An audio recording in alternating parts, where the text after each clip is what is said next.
and I'm gonna keep this one quick. One thing that I think is wrong with society right now, division. So everyone's been divided based upon their sex, their race, their political orientation, their ideologies, the list goes on, you know what I mean? Their music fan bases, the football team they support. They've then been pitched against each other, divided into segments and pitched against the counterpart segment. So you have, like I said, vegans versus meat eaters, you have men versus women, you have black people versus white people.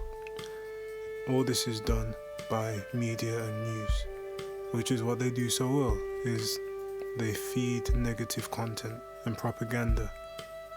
And they just do this about the opposing side, so that you as the individual grows generalized ideas on the quote-unquote opposition. Now, this can look like, thinking all black people are killers because you saw an attack on the news, or thinking all white men have easy lives and automatically more access to privilege because you watched a Hollywood movie, or thinking all women are trying to get your money because you saw something on TikTok or a podcast. So, and now that all the teams are divided and have fuel to fight each other, they're distracted from what's really going on. They're blaming the wrong people for their misfortune. Men didn't make the rules and women didn't make the rules. It was the 1%, the ruling class, quote-unquote elite. They made the rules.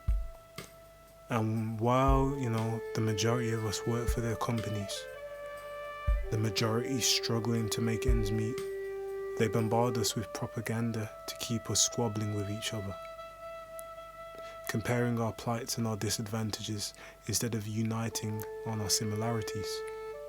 Once the 99% unites, the 1% wouldn't stand a chance.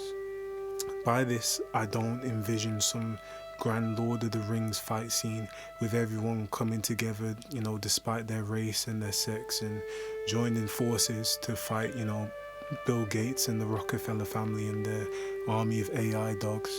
Nah, although that sounds mad. I more so imagine it looking like this.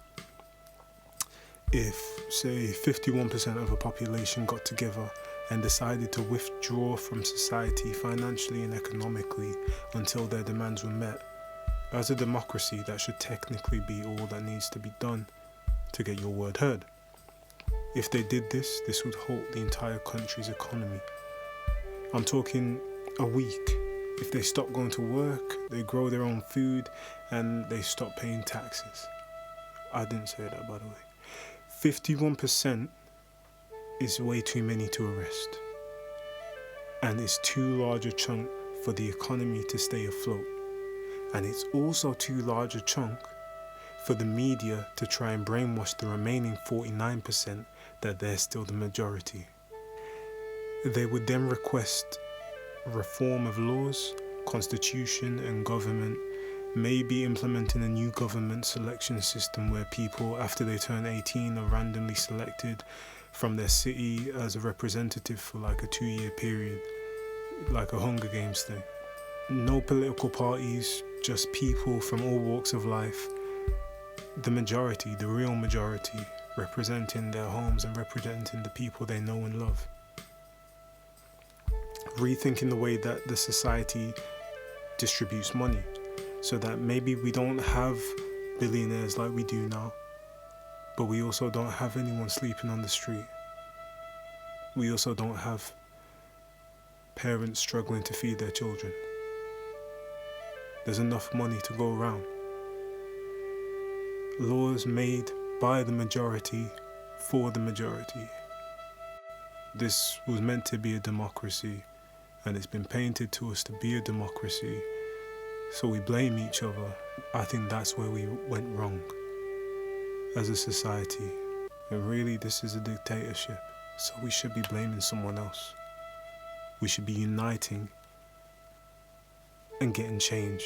Democracy should be by the people, of the people, for the people, or something like that. Abe Lincoln. And this isn't that. But we can get that. All we need to do is look over our differences and see our similarities. Oftentimes we have more similarities than we do differences. It's just the media won't let you believe that.